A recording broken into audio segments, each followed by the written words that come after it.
Good morning students.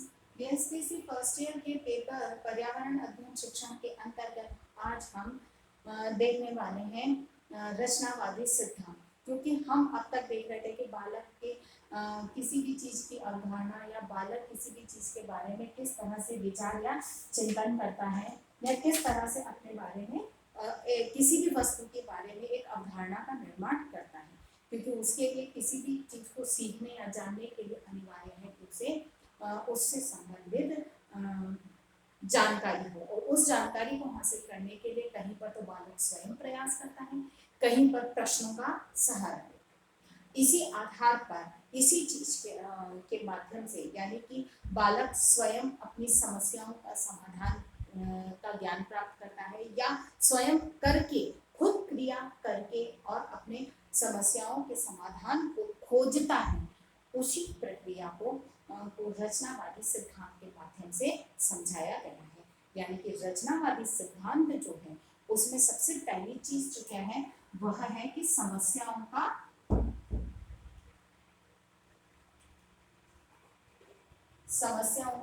समाधान बालक ढूंढता है।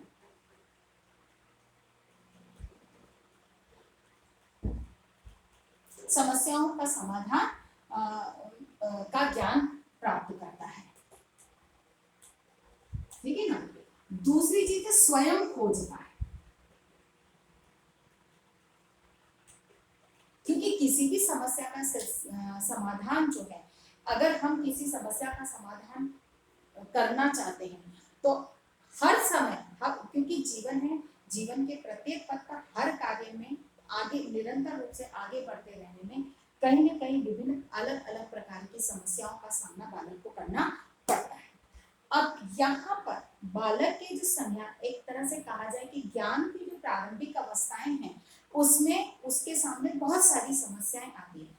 अगर हम प्रारंभ से ही बालक को किसी बड़े के माध्यम से या हम ही उसको हर समस्या का समाधान करके दे देते हैं तो बालक जीवन में हर समस्या के समाधान के लिए किसी अन्य पर निर्भर नहीं।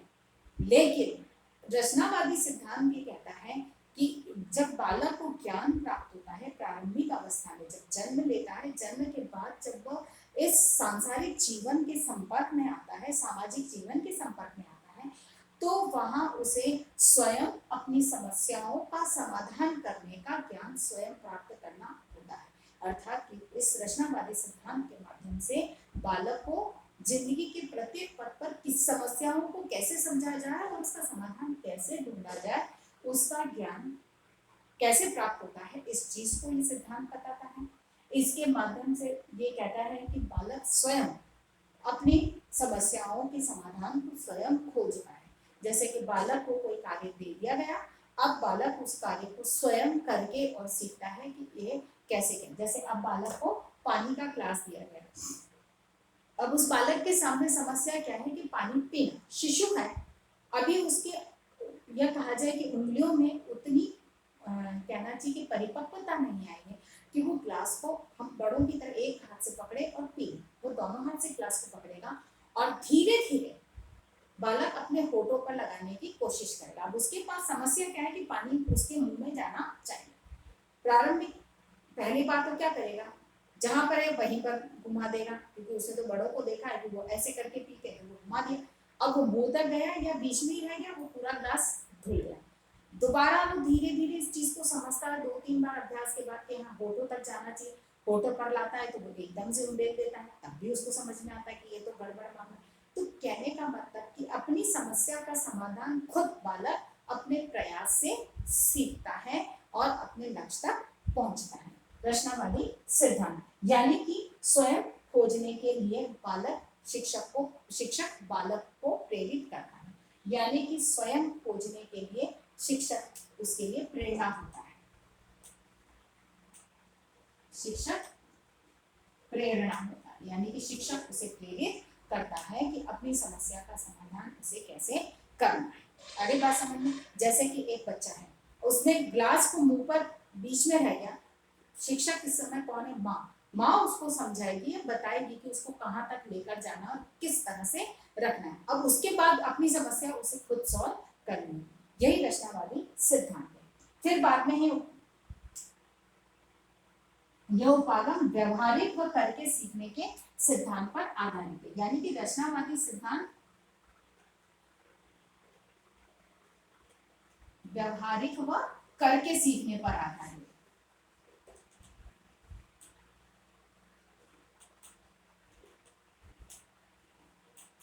ठीक है, यानी कि जब तक स्वयं नहीं करेगा तब तक बालक नहीं सीखेगा। व्यवहारिक यानी कि एक जो व्यवहारिक जीवन में बालक अपने व्यवहार में उपयोग में ला सके। ऐसा नहीं कि जो पुस्तकीय ज्ञान है बस वही हो गया, नहीं, व्यवहार में अपने दैनिक जीवन में उसका उपयोग कैसे कर सकता है, इस चीज का प्रशिक्षण या बालक सीखता है इसके अंदर। फिर समझ इस रचनावादी सिद्धांत के में जो कहा जाता है या इस सिद्धांत का जो आधार है उसमें ये कहा जाता है एक समस्या को दूसरे के से संबंधित करके प्रस्तुत किया जाता है। समस्या को दूसरे से संबंधित कर प्रस्तुत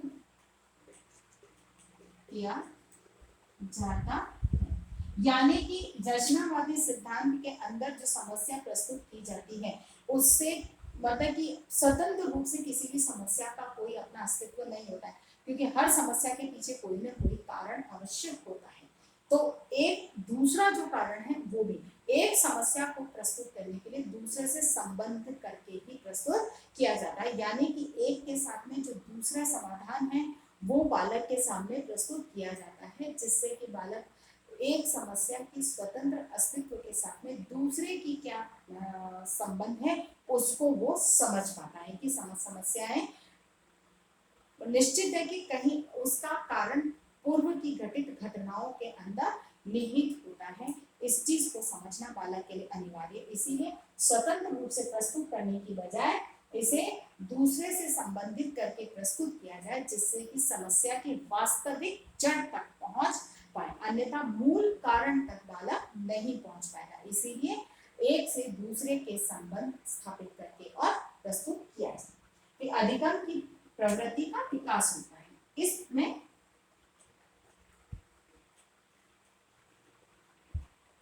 अधिगम की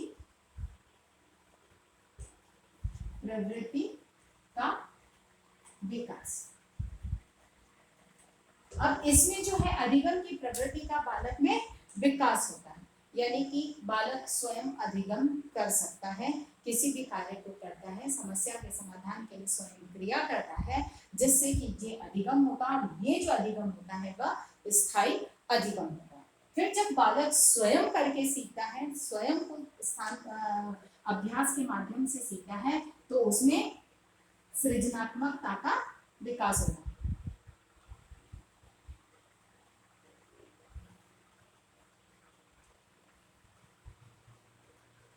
सृजनात्मकता का इसमें विकास होता है, क्योंकि सृजनात्मक चिंतन इसमें निहित होता है। क्योंकि विकास, क्योंकि जब तक सृजनात्मक चिंतन नहीं करेगा बालक, तो उसमें उस गुण का अपनी समस्याओं का वो समाधान नहीं प्राप्त कर सकेगा। इसीलिए सृजनात्मकता, सृजनात्मक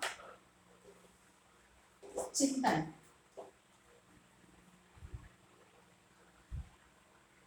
निहित है।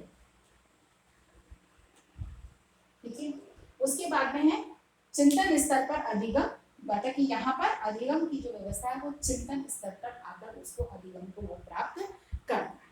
अब इसकी जहाँ प्रक्रिया की बात आती है कि रचनावादी सिद्धांत के अंदर जो हम ये कहें कि बालक हर कार्य को, क्रिया को स्वयं करके सीखता है, समस्याएं उसे मतलब कि एक दूसरे से कि मूल समस्या की जड़ तक जाने के, समस्या की मूल जड़ तक जाने के लिए दूसरी समस्याओं को भी देखने की प्रवृत्ति का इसमें विकास होता है, जिससे कि बालक स्वयं करता, स्वयं करके सीखता है। तो इसके लिए रचनावादी सिद्धांत में जो प्रक्रिया अपनाई जाती है, उस प्रक्रिया में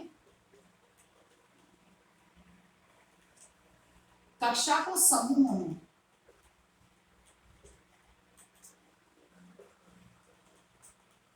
कक्षा को समूहों में बांटा जाता है, यानी कि छोटे छोटे समूहों में कक्षा को विभाजित कर दिया जाता है अगर शिक्षा क्षेत्र में बात की जाती है तो छोटे छोटे समूहों में बच्चों को बांट दिया जाता है और फिर समस्या बालक के सामने प्रस्तुत की जाती है। शैक्षिक, ठीक है ना,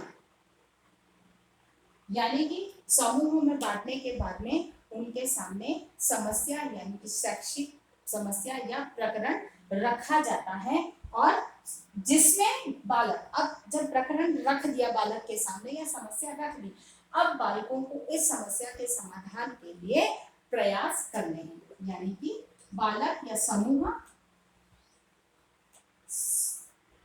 सामूहिक प्रयास बालक करते हैं। अब प्रयास के लिए बालक क्या करते हैं, अपने ही समूह में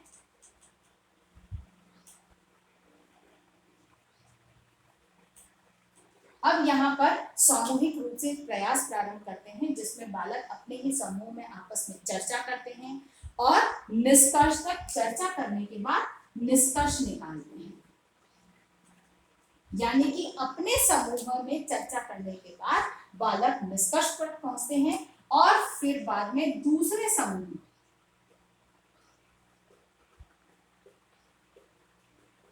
समूहों से चर्चा, यानी कि यहाँ पर तो पहले अपने ही समूह में चर्चा हुई, उसके बाद में निष्कर्ष पर पहुंचे और उसके बाद में फिर दूसरे समूहों की आपस में चर्चा होती है और बालक अपेक्षित हल तक पहुंचता है ना, समूह स्वाभाविक और अपेक्षित हल तक पहुंचता है। स्वाभाविक व अपेक्षित हल तक पहुंचता है, यानी कि स्वाभाविक और अपेक्षित जो हल हम मानकर चल रहे हैं उस तरह के हल तक बालक या समाधान तक बालक पहुंचता है, जहां पर शिक्षक केवल पथ प्रदर्शक होता है। शिक्षक का यहाँ पर केवल शिक्षक मार्गदर्शक, यहाँ पर शिक्षक की भूमिका केवल मार्गदर्शक की होती है और किसी प्रकार की नहीं होती है। इसी प्रक्रिया के माध्यम से रचनावादी सिद्धांत में बालक अपने लक्ष्य तक पहुंचता है। अब इस सिद्धांत में जब बालक के विकास की जहां तक बात आती है तो बालक का विकास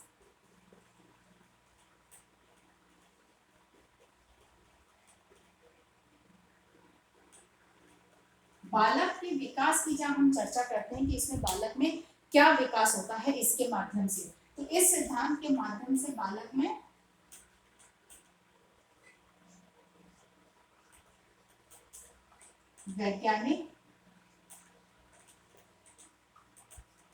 वैज्ञानिक दृष्टिकोण का विकास होता है, क्योंकि बालक हर चीज को एक बहुत गहन निरीक्षण परीक्षण के माध्यम से जांचता परखता है और किसी निष्कर्ष तक पहुंचता है। दूसरा जो गुण उसमें विकसित होता है वह समस्या समाधान का गुण इसमें विकसित होता है, यानी कि बालक हर समस्या का समाधान करना सीखता है। अगली बात आती है स्थायी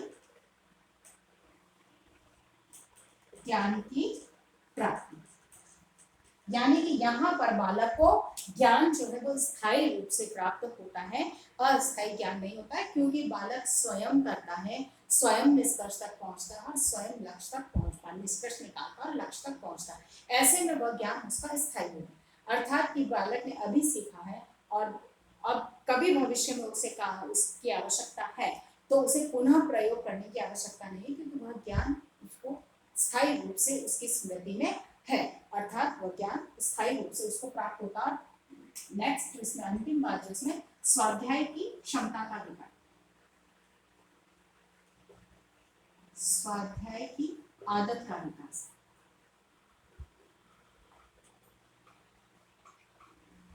यानी कि बालक के विकास के लिए बहुत अनिवार्य है कि बालक स्वाध्याय की क्षमता होनी चाहिए, क्योंकि नवीन सूचनाएं नवीन जानकारियां हर समय निरंतर रूप से हमारे सामने हैं। तो अगर बालक में समस्याओं के समाधान को स्वयं खोजने की आदत नहीं है। वो आदत कब पड़ेगी, जब वह स्वयं अध्ययन करेगा।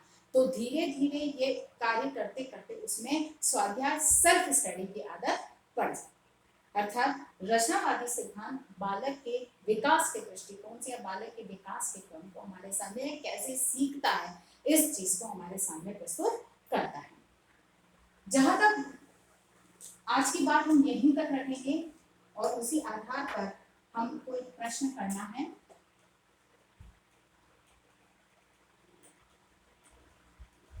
रचनावादी सिद्धांत को स्पष्ट कीजिए। ठीक है, अपनी बात को समाप्त करने से पहले कोविड-19 की इस महामारी के दौर में अपने आप को सुरक्षित रखें। बहुत अधिक आवश्यकता हो तो ही घर से निकलें। घर से बाहर निकलते हुए 3 बातों का ध्यान रखें। मुंह पर मास्क लगाएं, सोशल डिस्टेंसिंग का पालन करें और अपने हाथों को समय समय पर सैनिटाइज करते रहें। स्वस्थ रहें, सुरक्षित रहें। धन्यवाद।